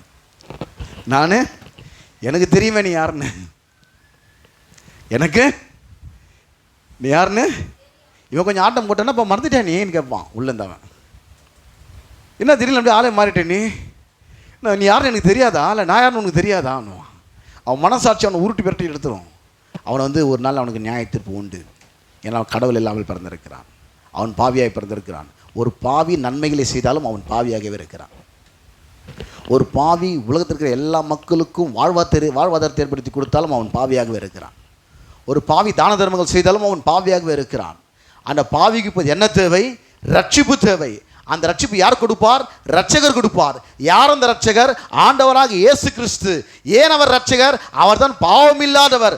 ஒவ்வொரு மனித பாவத்தை போக்கும்படி தன் ரத்தத்தை, பாவமில்லாத ரத்தத்தை சிலுவையிலே சிந்தி மரித்தார், அடக்கம் பண்ணப்பட்டார், 3ஆம் நாள் உயிரோடு கூட எழுந்தார். இந்த செய்திக்கு அவன் சரியாக ரெஸ்பாண்ட் பண்ண வேண்டும், சரியான மறு உத்தரவு கொடுக்க வேண்டும். இந்த செய்தியை கேட்ட ஆண்டவரே நான் பாவி என்று ஒவ்வொரு மனிதனும் உணர வேண்டும். அப்படி உணர்ந்து உள்ளத்தை இயேசுக்கு திறந்து கொடுத்துட்டான்னாக்கா அந்த உள்ளக்கிற குற்ற உணர்வெல்லாம் வெளியே போயிடுது. என்ன ஆகிடுது? எபிரேயர் 10ஆம் அதிகாரம் 20ஆம் வசனத்தை வாசிக்கிறேன், அப்புறம் 22 வாசிக்கிறேன். எபிரேயர் 10:20 வசனம். அந்த மார்க்கத்தின் வழியாய் பிரவேசிப்பதற்கு அவருடைய ரத்தத்தினால் நமக்கு தைரியம் உண்டாயிருக்கிறபடியினாலும். எந்த மார்க்கத்தின் வழியா? சில சொல்கிறாங்க எல்லாமே கடைசியில் ஒரே வழியில் தான் வந்து சேர்ந்துடனே. இல்லை, இது ஒரே ஒரு வழி தாங்குது. இயேசு சொன்னார் இந்த மார்க்கம் இயேசு கிறிஸ்து என்கிற வழி, இந்த மார்க்கம். எல்லா வழியிலும் கடவுளை தேட முடியாது. இந்த வழியில் மட்டும்தான் கடவுள்கிட்ட வர முடியும். இந்த வழியில் இயேசுக்கு சொந்த ரட்சகர் தேவனை ஏற்றுக்கொண்ட மட்டும்தான் ஒருவன் பிதாவினிடத்தில் வருவான். என்னை இல்லாமல் ஒருவன் பிதாவினிடத்தில் வரவே முடியாது என்று ஆண்டவராகிய இயேசு கிறிஸ்து சொல்லியிருக்கிறார். நீ எந்த ரூட்டில் போனாலும் அது வந்து டெட் எண்டாக இருக்கும். கடவுளை கொண்டு போய் சேர்க்கவே சேர்க்காது. ரூட்டு நல்லா இருக்கிற மாதிரி தெரியும். ஆனால் உன்னை பிதாவினிடத்தில் கொண்டு வருவது, மோட்சத்துக்குள்ளே கொண்டு வருவது, ரட்சிப்புக்குள்ளே கொண்டு வருவது ஒரே ஒரு வழிதான் இருக்கிறது. அவர் தான் இயேசு. இப்போது இந்த இயேசு இப்போ 22ஆம் வசனம் வாசிக்கிறேன். துர்மன சாட்சி நீங்கள் தெளிக்கப்பட்ட இருதயத்தில் ஒரு லாவும். துர்மன சாட்சினா அவனுக்கு குற்றவாளி, அவன் கெட்டவன், அவன் சரியில்லை, அவனுக்கு ஒரு நாள் நியாய தீர்ப்பு உண்டு. அப்படி மனசாட்சி அவனை உருட்டி பெரட்டி வாட்டி வதச்சிட்டே இருந்து பார்த்தீங்களா? இது பேர் தான் துர்மன சாட்சி. இது பேர் தான் இந்த துர்மன சாட்சி. எப்போ அவனுக்கு கிளியர் ஆகுதுன்னா இந்த இயேசுவின் ரத்தம் அவனை கழுவி சுத்திகரிக்கும் போது இந்த மனசாட்சி கிளியர் ஆகுது. என்னாவது? இயேசுவின் ரத்தம் அவனை கழுவி சுத்திகரிக்கும் போது இல்லாட்டி என்ன ஆகிடாது? அந்த பாவத்தை அவனே போக்குறான்னு நினச்சான்னா அது இன்னும் நிலைமை மோசமாகிடும். அதுதான் மதம் செய்யுது. மதத்துக்கு கிறிஸ்தவத்துக்கு என்ன வித்தியாசம்னா, ஒரு மனுஷன் பாவம் போகிறதுக்கு அவன் எவ்வளோ நல்லவனாக வாழணும், அவன் எவ்வளோ புண்ணியங்களை செய்யணும், அவன் எவ்வளோ யோக்கியமாக வாழணும், அவன் எவ்வளோ தான தர்மம் பண்ணணும், அவன் எவ்வளோ நல்லது பண்ணணும், அவன் எவ்வளோ தன்னை வருத்திக்கணும் அப்படின்னு எல்லா மதமும் சொல்லுது. கடவுளுடைய அன்பை பெறுவதற்கு, கடவுளுடைய ஐக்கியத்தை பெறுவதற்கு, அவனுடைய பாவத்தை போக்கிக் கொள்வதற்கு மனிதன் எடுக்கிற எல்லா முயற்சிகளையும் தான் மதம், எல்லா மதமும் சொல்லிக் கொடுக்கிறது. ஆனால் மதம் கெட்டதாக சொல்லிக் கொடுக்கல. திருடு கொலை பண்ணி எந்த மதமும் சொல்லலை. மனுஷன் கடவுள்கிட்ட வரத்துக்கு என்ன வழின்னு சொல்லுது. ஆனால் கிறிஸ்தவ மட்டும்தான், இந்த மார்க்கம் மட்டும்தான் கொஞ்சம் வேறு மாதிரி சொல்லுது. மனுஷன் என்ன தான் பண்ணாலும் அது ஃபெயிலியர் ஆகிடும்பா. மனுஷனுடைய முயற்சி அவனுக்கு ரட்சிப்பை கொடுக்காது. கடவுள் தான் எதாவது பண்ணி அவனுக்கு பிரச்சனை தீர்க்கிறதுக்கு, இந்த பிரச்சனையை தீர்க்கிறதுக்கு கடவுள் தான் ஏதாவது செய்தாக வேண்டும். கடவுள் செய்தாரா? செய்தார். எப்போ செய்தார்? 2000 வருஷத்துக்கு முன்னாடி செய்தார், சிலுவையிலே செய்தார். ஆக இந்த பாவி என்கிற மனுஷனுடைய பாவ பிரச்சனையை நீக்குவதற்கு கடவுள் என்ன செய்திருக்கிறார் என்பதை சொல்வது கிறிஸ்தவம். மனுஷன் என்ன செய்ய வேண்டும் என்று சொல்வது மதம். மனுஷன் என்ன செய்யணும்? இந்த சாங்கியம், சம்பிரதாயம், சடங்காச்சாரம் எல்லா மதத்திலும் இருக்குது. மதத்தை பற்றி நான் தப்பாக பேசலை. அது எந்த கெட்டதையும் எந்த மதமும் போதிக்கலை. என்ன மதமாவது திருடுன்னு சொல்லுதா? என்ன மதமாவது கொலை பண்ணுன்னு சொல்லுதா? என்ன மதமாவது அநியாயம் பண்ணுன்னு சொல்லுதா? அநியாயம் பண்ணு, திருடு, கொலை பண்ணி எந்த மதமும் சொல்லிக் கொடுக்குறது இல்லை. மதம் கெட்டதை சொல்லிக் கொடுக்காது. ஆனால் மோட்சத்துக்கு போகிறத வழி அது காட்டாது. மோட்சத்துக்கு வழி அது காட்டுற மாதிரி தெரியும். நீ எந்த மதத்தில் போனாலும் சரி, எந்த உங்கள் பிரச்சனை சொன்னால் இதுக்கு ஒரு பரிகாரத்தை நீங்கள் செய்யணுங்கன்னுவாங்க. இதுக்கு நீங்கள் ஒரு பரிகாரம் செஞ்சீங்கன்னா இந்த பிரச்சனை சால்வ் ஆகிடும்னுவாங்க. ஆனால் இங்கே சொல்லுவாங்க, உங்களுக்கு பரிகாரம் செய்யப்பட்டு விட்டது, அது நீங்கள் ஏற்றுக்கொள்கிறனால உங்கள் பிரச்சனை சால்வ் ஆகிடும். உங்களுக்கு பரிகாரம் 2000 வருஷத்துக்கு முன்பதாக செய்யப்பட்டு விட்டது. ஐயா எனக்கு செய்வினை செஞ்சுட்டாங்க. இல்லை, என்ன பண்ணிட்டாங்களாம்? செய்வினை செஞ்சுட்டாங்களாம். இந்த செய்வினையை இந்த செய்யப்பாட்டு வினையால் மாற்ற முடியும். என்ன முடியும்? செய்யப்பாட்டு செய்வினை அர்த்தம் இலக்கணத்தின்படி நான் தண்ணீர் குடித்தேன், இது பேர் செய்வினை. என்னது? நானும் ஒன்று செஞ்சீங்கன்னா அது பேர் எனக்கு ஆபிரகாம் தண்ணீர் கொடுத்தான், அது செய்யப்பாட்டு வினை. எனக்கு ஆபிரகாம் தண்ணீர் கொடுத்தான். நான் மோர் குடித்தேன், இது செய்வினை. எனக்கு அவர்கள் மோர் கொடுத்தார்கள், எனக்காக இன்னொருத்தர் செஞ்சால் அது செய்யப்பாட்டு வினை. அப்போ உனக்காய் இயேசு சிலுவையில் உன் பாவத்தை செய்து முடித்து விட்டார். இந்த செய்வினையை அந்த செயற்பாட்டு வினையை வைத்து மாற்றிவிடலாம். இந்த செய்வினையை அந்த செயற்பாட்டு வினை வச்சு, தமிழில் சொல்லுவாங்க செய்வினை, இவங்க வேறு சொல்கிற செய்வினை வேறு, இவங்க சொல்கிற செய்வி தமிழில் சொன்னால் அவன் செய்வினை நானே ஒன்று செய்யணும், அது செய்வினை. அடுத்தவன் செஞ்சால் அந்த செய்யப்பாட்டு வினை. நீயே ஒரு தப்பு பண்ணியிருந்தாலும், நீயே ஒரு பாவம் பண்ணியிருந்தாலும், அந்த பாவத்தால் ஒரு பிரச்சனை உனக்கு வந்திருந்தாலும், நீயே பாவியாக இருந்தாலும், உனக்காக இயேசு சிலுவையில் செய்து முடித்தாரே, அந்த செயற்பாட்டு வினையை விசுவாசித்தால் இந்த செய்வினையை மாற்றிவிடலாம். இதை மாற்றிவிடலாம், இந்த பிரச்சனையை சால்வ் பண்ணி விடலாம். இப்போ சொல்கிறாரு, இந்த குற்ற மனசாட்சியாக இருக்கிற ஆட்களை பார்த்து சொல்கிறாரு, வாங்க என்கிட்ட நீங்கள் என்ன பண்ணுங்க. ஏசியா 1ஆம் அதிகாரம் 12ஆம் வசனத்தில் அவரே அழைப்பு கொடுக்குறான். வழக்காடுவோம் வாருங்கள் என்று கர்த்தர் சொல்லுகிறார். அங்கே எங்கே ஓடி எந்த மதத்தில் போய் எப்படி இந்த மனசாட்சி சமாதானப்படுறது தெரிலங்க. நான் எவ்வளோ புண்ணிய ஸ்தலங்களுக்கு போனாலும் என் மனசாட்சி நான் கெட்டவன் தான் சொல்லுது. நான் எவ்வளோ கால் கடுக்க செருப்பு போடாமல் பல மலைகளுக்கு போய் பல ரோட்டில் அப்படியே தார் ரோட்டில் கொதிக்கிற ரோட்டில் நடந்து போனாலும், என் உடம்பெல்லாம் காயப்படுத்திக்கிட்டாலும், பனி சீசனில் காலையிலையும் சாயந்தரத்தில் பச்சை தண்ணியில் குளிச்சுட்டு 40 நாள் வெஜிடேரியனே சாப்பிட்டுட்டு போயிட்டு வந்தாலும் என் மனசாட்சி என்ன சொல்லுது? என்ன பாவின்னு தான் சொல்லுது. நான் எவ்வளோ உடம்பை குத்தி காயப்படுத்திக்கிட்டாலும் என் மனசாட்சி என்ன? பாவின்னு தான் சொல்லுது. என்கிட்ட இருக்கிற எல்லாத்தையும் விற்று ஏழை மக்களுக்கு கொடுத்தாலும் என் மனசாட்சி என்ன சொல்லுது? என்ன பாவின்னு தான் சொல்லுது. கரெக்டாக சொல்கிறாரு. அந்த பிரச்சனை சரி பண்ண முடியாதுப்பா. பிரச்சனையா உன்னால் சரி பண்ண முடியாது. நீ சாதாரண பாவி இல்லை. உன் பாவத்தை தீர்க்க முடியாத பாவி, உன் பாவத்தை எவராலும் தீர்க்க முடியாத பாவி, உன் பாவத்தை கடவுள் மட்டுமே தான் தீர்க்க முடியும். இது சரியாக புரிஞ்சுக்கணும். உன் பாவத்தை கடவுள் மட்டுமே தான் தீர்க்க முடியும். அவர் சொல்கிறார் இப்போது ஏசியா 1:18, வா என்கிட்ட வழக்காடுவோம் வாருங்கள் என்று கர்த்தர் சொல்கிறார். உன் பாவங்கள் சிவேர் என்று இருந்தாலும் உறைந்த மழை போல் வெண்மையாகும். ரொம்ப கழுக்கு கந்த படித்த ரொம்ப ஓவரான பாவத்தை செஞ்சாலும் அப்படியே பனி மாதிரி. உறைந்த மழை என்னது? உறைந்த மழை என்னது? இந்த இமயமெல்லாம் காஷ்மீர் அப்படியே அப்படியே பனி படர்ந்து இருக்கும். அப்படியே இதில் வெட்டி போடுவாங்க. அது என்னது? அது மண்வெட்டியில் வெட்டி அப்படி வெள்ளையாக இருக்கும். அது உறைந்த மழை போல் எது? உன் பாவம். அது சொல்கிறாரு. ரத்தாம்பர சிவப்பு. ரத்தாம்பர சிவப்புனாக்கா இந்த கார்பெட் போட்டிருப்பாங்க ரெட் கலரில். சில பெரிய பெரிய ஹோட்டல்ஸ்லாம் படிக்கட்டில் நடுவில் ரெட்டாக போடுவாங்க. படிக்கட்டில் ஏறும்போது போட்டிருப்பாங்க. பெரிய பெரிய ரெஸ்டாரண்ட்டில் போட்டிருப்பாங்க, ரெசார்ட்டில் போட்டிருப்பாங்க, பெரிய பெரிய ஹோட்டல்ஸ்லாம் போட்டிருப்பாங்க, பெரிய பெரிய ஆஃபீஸில் அவனை போட்டிருப்பாங்க. இந்த பெரிய பெரிய சிஎம் இருக்கிற ஆஃபீஸ்லாம் மாதிரி அந்த கார்பெட் தான் இருக்கும். அது வந்து ரொம்ப ரெட்டாக இருக்கும், பார்த்து ஒரு லுக்காக இருக்கும். அது வந்து போகாது, அந்த சாயம் பியூரான ரெட் அது போகாது. சொல்கிறாரு, உன் பாவத்தை போக்க முடியாத அந்த அளவுக்கு சிகப்பாக இருந்தாலும் என்னவாயிடுமா, பஞ்சை போல் ஆகும்.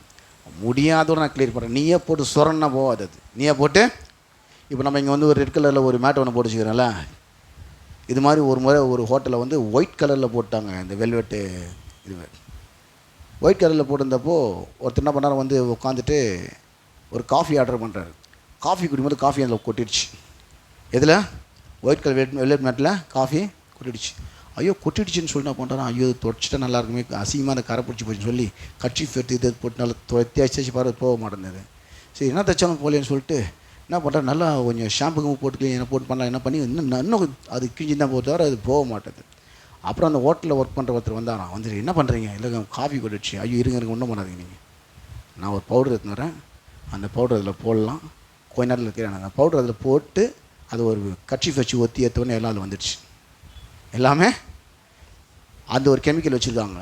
எப்படியாப்பட்ட கார்பெட்லேயும் கரை போகிறதுக்கு என்ன வச்சுருக்காங்க, ஒரு கெமிக்கல் ஒன்று, அதை போட்டு எடுத்தால் எல்லாமே வந்துடுது. அதே போல் இயேசுவின் ரத்தம் எப்படிப்பட்ட சிவேருன்னு இருந்தாலும் உன் பாவம் அதை அப்படியே கிளியர் பண்ணி கொடுத்துட்டு என்ன பண்ணுது, கிளியர் பண்ணி. நீங்கள் பார்க்குறோம் 1 யோவான் 1:7 முதல் 9 வரை வாசிக்கிறோம். அவர் ஒளியில் இருக்கிறது போல நாமும் ஒளியிலே நடந்தால் ஒருவரோடு ஐக்கியப்பட்டிருப்போம். அவர் ரொம்ப பரிசுத்தமாக இருக்கிறாரு, நீ அப்படி வந்துட்டனா அவரோட கான்டாக்ட் கரெக்டாக இருக்கும் சொல்லிட்டு ஏன் வர முடியலன்ற பிரச்சனை சொல்கிறார்.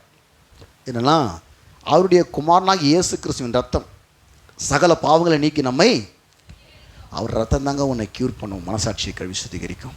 நீ செய்கிற நற்கிரியினால உன் மனசாட்சி உன்னை நல்லவன் சொல்லாது. நீ எவ்வளோதான் உன்னை வருத்தி இருந்தாலும் உன் மனசாட்சி உன் நல்லவன்னு சொல்லவே சொல்லாது.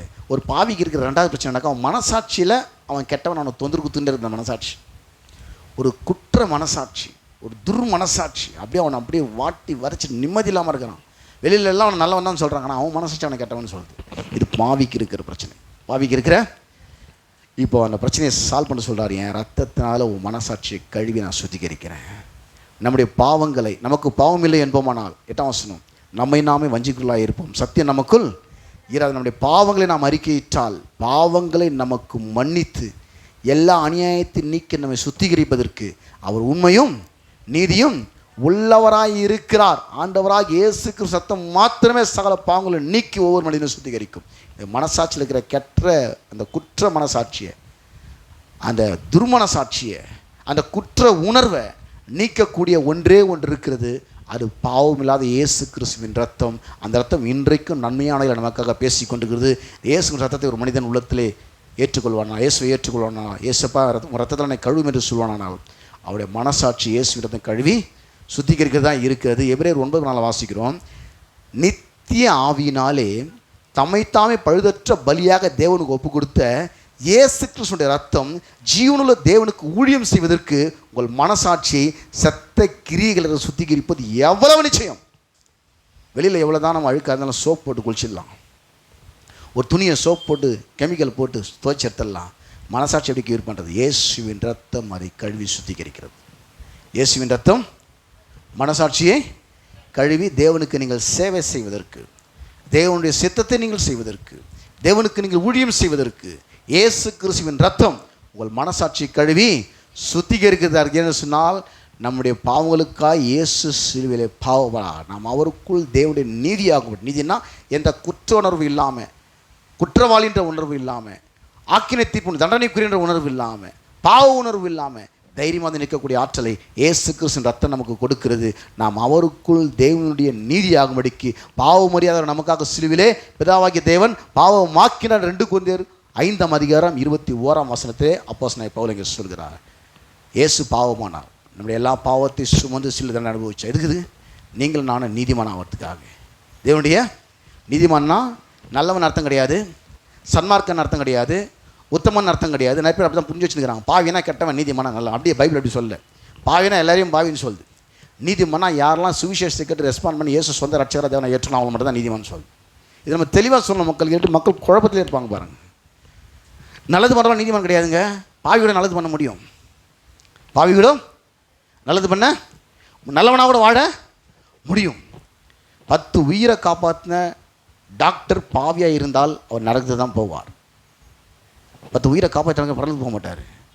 10 பேரை கொலை பண்ண கொலைகாரனும் நரகத்துக்கு தான் போவான். இவன் கெட்டது செஞ்சாலும் நரகத்துக்கு தான் போவான், அவன் நல்லது செஞ்சாலும் நரகத்துக்கு போவான். 2 பேருமே சுவிசேஷத்துக்குரிய சொந்த ரட்சகரை தேவனை ஏற்றுக்கொண்டாங்களாக்கா 2 பேருமே பரலோகம் வரலாம். 2 பேருமே நித்திய வாழ்வை அவங்க மனசாட்சி அவங்களை குற்றவாளியாக தீர்க்காது, அவர் நல் மனசாட்சி உண்டாயிருக்கும். மூன்றாவது பிரச்சனைனாக்கா தேவன்கிட்ட வந்து கேட்டு பெற முடியாது. அவன் தன்னுடைய திறமையிலேயே வாழ்ந்து பழகிட்டான், இல்லை மற்றவனை ஏமாற்றி வாழ்ந்து பழகிட்டான். 1 2 திறமையில் அவன் வாழ்வான், இல்லாட்டி மற்றவனை ஏமாற்றி பழகிட்டான். அவன் கடவுளிடம் வாங்க முடியாத நிலையெல்லாம் இருக்கிறான் பாருங்கள். ஏன்னா அவன் தான் பாவி. இப்போது அவன் கடவுளிடம் எல்லாம் பெறக்கூடிய நிலைக்கு அவன் வந்து எது கேட்டாலும் கடவுள் கொடுக்குறான்றாரு. இப்போ உன் திறமையை நம்பாதுப்பா, நான் உனக்கு கொடுத்துறேன் எல்லாத்தையும். உனக்கு திறமையை கொடுத்ததே நான் தான், திறமையை கொடுத்ததான் நான் தான். உனக்கு ஞானத்தை கொடுத்தது, உனக்கு அறிவை கொடுத்தது, உனக்கு நல்ல வேலையை கொடுத்தது, உனக்கு நல்ல வருமானத்தை கொடுத்தது, நல்ல சம்பளத்தை கொடுத்தது அவர் தான். அவர்கிட்ட கேட்டால் அன்லிமிட்டடாக கொடுத்துட்டே இருப்பார். உனக்கு நிறைய உனக்கு கிடச்சிட்டே இருக்கும். அதுக்கு என்ன பிரச்சனை? கடவுள்கிட்ட வாங்க முடியாத நிலையில் இருக்காங்கள பாவி. இப்போது 3வது பிரச்சனை சால்வ் பண்ணி கொடுக்குறாரு. நமக்கு எல்லாம் தெரிஞ்ச வசனம் கலாத்தியர் 3ஆம் அதிகாரம் 13-14 மரத்திலே தூக்கப்பட்ட எவனும் சபிக்கப்பட்டவன் என்று எழுதி. எல்லா மனுஷனும் சாபத்தில் இருக்கிறான் பாவியாக இருக்கிறதுனால. அப்போது சிலுவை மரத்தில் ஒரு மனுஷனை தூக்கும்போது அவன் மேலே சாபம் இருக்குன்னு நியாயப்பிரமாணத்தில் எழுதியிருக்கான்.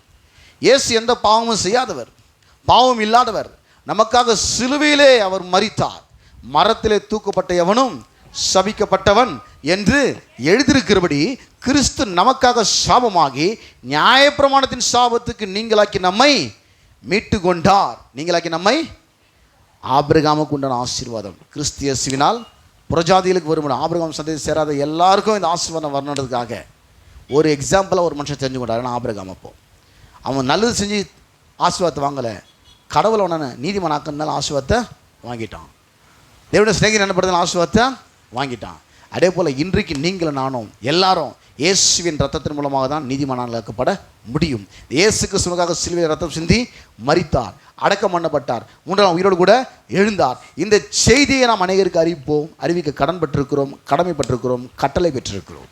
இதை கேட்கிற ஒவ்வொருவரும் ஆண்டவராக இயேசு கிறிஸ்துவை தன் சொந்த ரட்சகராக தேவனாக ஏற்றுக்கொள்ளும் போது, இயேசு கிறிஸ்துவே நான் ஒரு பாவியாக இருக்கேன், என் உள்ளத்தை உமக்காக திறந்து கொடுக்கிறேன், இயேசு கிறிஸ்து என் உள்ளத்தில் வாரும், என் உள்ளத்தில் வந்து வாசம் பண்ணும், உண்மை என் சொந்த ரட்சகராக தேவனாக இன்றைக்கே ஏற்றுக்கொள்கிறேன், என்னை ஆண்டவராக ஏற்றுக்கொள்கிறேன், உண்மை என் ரட்சகராக ஏற்றுக்கொண்டு சொல்லி அவன் ஜெபிக்கும் போது, கர்த்தரை நோக்கி அவன் பார்க்கும்போது, கர்த்தரை நோக்கி அவன் கேட்கும்போது அவன் உள்ளத்தில் இயேசு வருகிறார்.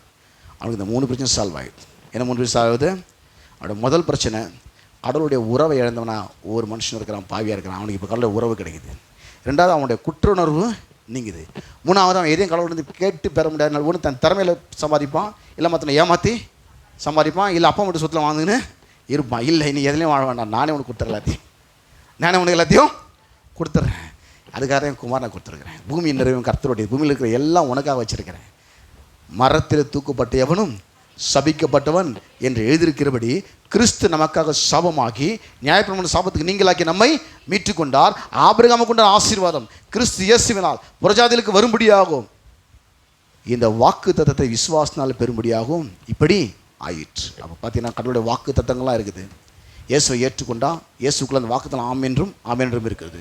இந்த வாக்குத்தத்தெல்லாம் சுதந்திரிச்சு நல்ல ஆசீர்வாதம் வாழ்க்கையை வாழ்றதுக்காக, தேவன் எல்லாரும் சுதந்திரிக்கிறதுக்காக, தேவன் கேட்டு பெற்றுக்கொள்ளும்படியாக உனக்காக இயேசு கிறிஸ்து 2000 வருஷத்துக்கு முன்பாக சிலுவையிலே தன் ஜீவனை கொடுத்தார். ஆக ஒரு பாவிக்கு 3 பிரச்சனை.